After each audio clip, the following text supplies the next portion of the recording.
guys, got another one for you here. This is the Stuhrling GMT. It's a quartz watch.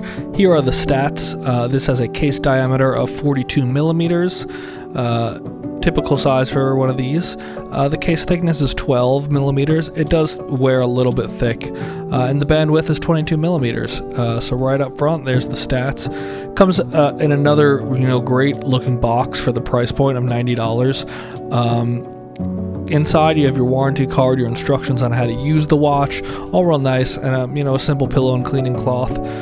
Stuhrling always provides really nice boxes, so it lives up to that in that sense. And I'm really happy with how they package their product.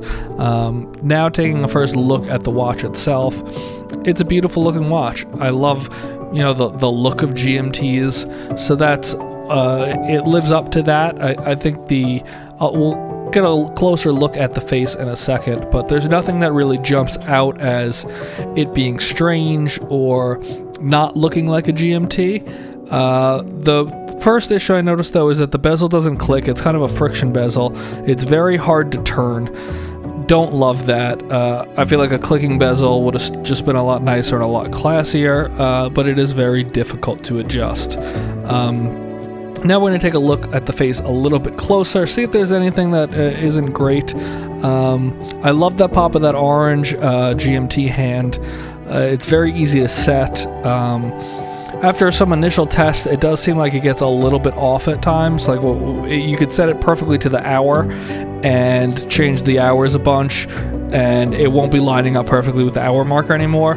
But that's totally fine. For what it is, it's a beautiful looking watch. It looks like what you would expect a GMT to look like. Taking a look at the band with this, it has those brushed outer links, polished inner links. Don't love that, but that's just my opinion. It does taper a little bit, but it's a chunky bracelet. It's a chunky clasp. It's kind of similar to what you would get on some Seikos, but I don't really love it. I do love the caseback design, though. I believe that's some sort of boat. I'm not sure the history of it, but it is nice to see a caseback with a little bit of a story there. Yeah, but this bracelet is very chunky. The clasp works well. I love that, but it wears big. You'll see it on the wrist. It is a chunky bracelet. Looking at the lume here, the lume's nice. I'll charge it up for you guys for a second just so you could see what it looks like a little better, but the lume is on the hour hand, the minute hand, the little circle on the second hand, and the end of the GMT hour marker, as well as all the hour markers. It does appear that it is dying somewhat quickly. On video, the light kind of keeps it boosted, but the hour markers themselves start to kind of dwindle. The actual hour and minute hands stay pretty bright, but it's not bad. It's bright and it's legible, which is great. Here is the watch on the wrist. As you can see, it definitely does not wear small. That case thickness is noticeable. The little bulge there from the clasp is annoying. But it doesn't wear sleek and nice like, you would expect from like an oyster bracelet or something of similar nature to that. It wears big, it wears very noticeable.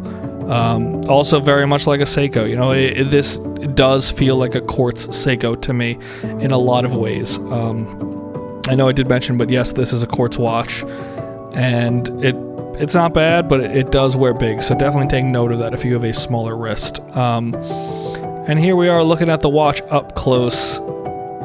End opinion here. For $90, I don't know if I would recommend this watch. I think you can get better watches for your money in the quartz marketplace. If you can find a GMT quartz, then sure, it's not a bad option for under $100. But I don't know if at a $90 price point, if you're getting the best use of your money here. So don't know if I could fully recommend this, but it is not a bad product by Stuhrling.